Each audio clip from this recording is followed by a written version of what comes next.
Hi friends, welcome back to our channel. இன்றைக்கி வீடியோவில் நம்ம பருப்பு ரசம் எப்படி செய்யுதுன்னு பார்த்துக்கலாம். அதுக்கு ஃபஸ்ட்டு ஒரு கிண்ணத்தில் 2 பழுத்த தக்காளி கட் பண்ணி சேர்த்துருக்குறேன். ஒரு லெமன் சைஸ் அளவுக்கு புளி சேர்த்துருக்குறேன். கல் உப்பு சேர்த்துருக்குறேன். இது எல்லாமே சேர்ந்து வேக வைக்கலாங்க. அதுக்கு ஃபஸ்ட்டு ஸ்டவ் ஆன் பண்ணிக்கலாம். ஸ்டவ் ஆன் பண்ணிவிட்டு எல்லாமே வேகட்டும் பார்க்கலாம். ஒரு 5-6 பேருக்கு ஆகிற மாதிரி நான் இன்றைக்கி ரசம் வைக்கிறேன். அதனால் ஒரு 3/4 லிட்டர் அளவுக்கு இருக்குங்க தண்ணி. அந்த அளவுக்கு நான் சேர்த்திருக்கிறேன். இப்போது அதுக்கு தேவையான பொடி நம்ம சேர்த்துக்கலாம். ரசப்பொடி அதுக்கு ஒரு மிக்ஸி ஜாரில் 1/2 ஸ்பூன் தனியா சேர்த்திருக்கிறேன். 3 குண்டு மிளகா சேர்த்திருக்கிறேன். ஒரு காஞ்ச மிளகா சேர்த்திருக்கிறேன். ஒரு நீட்டு மிளகா, அதே மாதிரி ஒரு காஷ்மீர் சில்லி சேர்த்திருக்கிறேங்க நான். இதோட 1 ஸ்பூன் சீரகம், 1/2 ஸ்பூன் மிளகு, ஒரு 10 வெந்தயம் இருக்கும் சேர்த்திருக்கிறேன் நான்.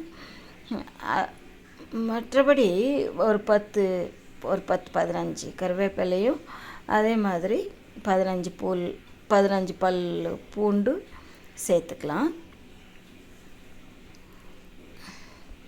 பூண்டும் சேர்த்துட்டு இப்போது இந்த கொத்தமல்லியோட காம்பு பகுதி கொஞ்சம் சேர்த்துக்கலாங்க.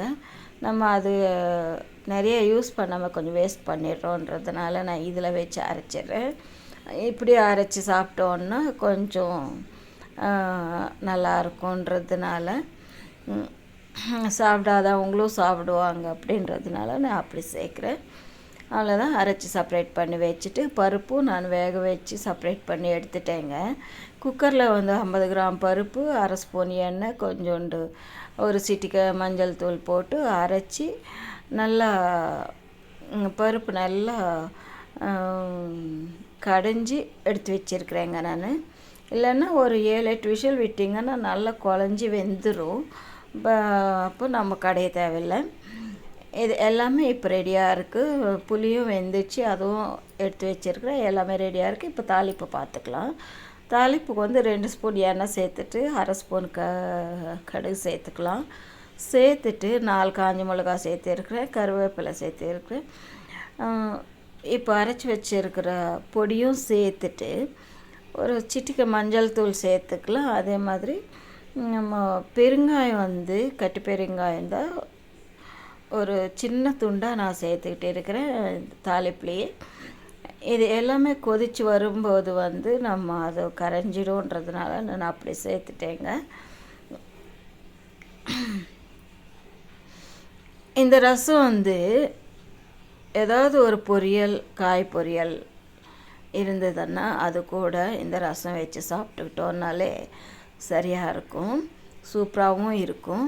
இந்த மழை காலத்துக்கும் குளிருக்கும் சரி, அதே மாதிரி ஒரு ஃபீவரோ, ஒரு இருமல், ஒரு சளி இந்த மாதிரி ஏதாவது இருந்ததுன்னா இந்த மாதிரி ஒரு ரசம் வச்சு சாப்பிட்டோன்னா சாப்பிடாதவங்களும் நல்லா சாப்பிடுவாங்க.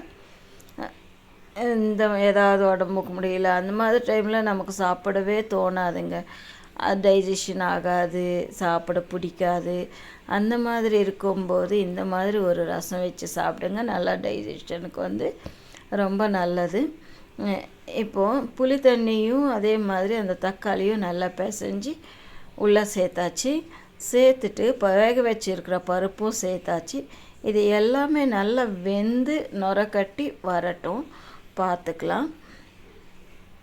ஒரு சண்டே டைமா ஏதாவது ஒரு சிக்கன் வறுவல் செஞ்சோமா, இல்லை முட்டை பொரியல் செஞ்சோமா, ஒரு பேச்சுலர்ஸாக கூட இருக்கட்டும், ஒரு முட்டை பொரியல் செஞ்சுட்டு வெறும் சாதம் வச்சு சாப்பிட்றவங்களும் இருக்காங்க. இந்த மாதிரி கொஞ்சம் ஈஸியாக கூட நீங்கள் செஞ்சு சாப்பிட்டுக்கலாம் ஃப்ரெண்ட்ஸ். அதனால தான் நான் இந்த மாதிரி ஒரு ரசம் வச்சு காமிச்சிட்டு இருக்கிறேன். அதே மாதிரி சின்ன குழந்தைங்க ஒரு 8 மாதம் 9 மாதம் இந்த மாதிரி இருக்கிற குழந்தைங்களுக்கு இந்த மாதிரி ஒரு பருப்பு ரசம் வச்சு நம்ம சாதம் நல்லா வேக வச்சுட்டு நல்லா பிசைஞ்சு நெய் ஊற்றி சாப்பிட வைக்கலாம் ஃப்ரெண்ட்ஸ். தேங்க்யூ.